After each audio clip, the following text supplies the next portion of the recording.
page, and then the next page, and then it goes back to the first page. And so it's always, eventually it's going to rotate evenly on the technique that we've taught. Now sometimes, obviously, you go to tournament starts, and then we get rode with legs for days, then we may change, do that for 20 minutes and then start. But I always go back to the 2 sheets of paper, or basically our whole in general things I feel is important, and just kind of, so that way it's an even cycle of what we're teaching, so we don't forget about something. Because the first couple of years I was teaching in high school, I was like, oh my God, we have a belly whistle, wow. These kids don't even know what that is, because I haven't taught it in a year and a half, 2 years. I forgot about it. I forgot that you had to teach it. Because high school, right, you got to teach everything. But once and this is just my personal preference. I'm not saying I'm right, but the kids act like they think they're winning because we never run. We've never run. Okay, so for practice, a lot of teams running that. Obviously, there's tons of physiological advantages of running, but we all know the best way to get in shape for wrestling is wrestling live. So I just, we don't run. The only time we'll run is like 2 to 3 weeks before the state championships, and we just run in the wrestling room, and then I do it like a 2-2-2, right? Like a match. I say, all right, first period, get in the stance, and they'll get in the stance, and I'll have 2 lines.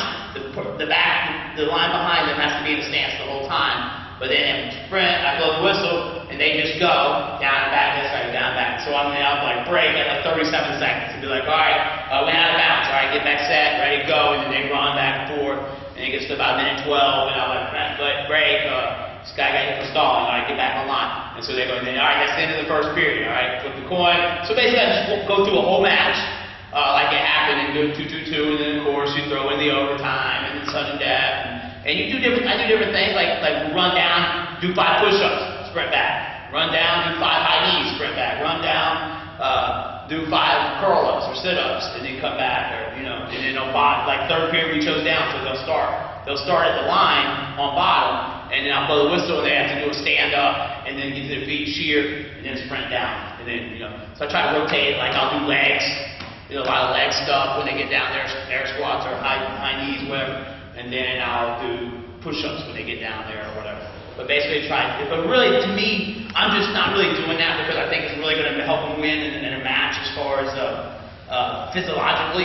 I look at it like mentally, that they think they just went through a full match, they did the overtime, they were working hard, they're sweating, it's something a little different. We only do it right before state, so it just kind of has gotten a routine of, but other than that, we're lucky that we have a weight training class. A lot of our wrestlers have weight training during the day, so we don't have to spend any. So basically our practice time is always either live or drilling. That's all. It's usually drilling and live, and that's it. How long is your practice? 2 hours. I'm 100% efficient on that. 5:30, I stop it. But we start at 3:30, we end at 5:30. The first year I was at Camden, I was a middle school coach. I left Cumberland to get out of coaching, sort of, to not be, so involved, just to live on the coast, because I'm from the coast in Palm Bay, and so I just wanted, hey, I'll teach a little wrestling, sit at the little outdoor decks in Fernandina Beach, Amelia Island. It's only like 30 minutes from where we are, and that's it, man. Like a little semi-retirement. But then in that first year, I was the head coach of the high school got let go, and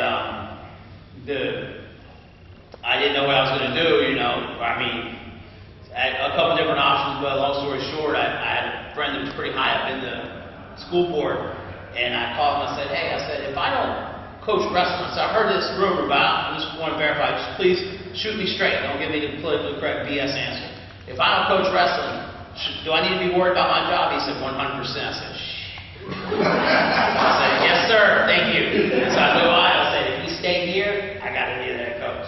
So, we had different things, so then and she was cool with it, which brings a different topic that obviously, if you're married, hopefully your wife buys into the whole, the time. Either she's there or she's very happy with her own time, because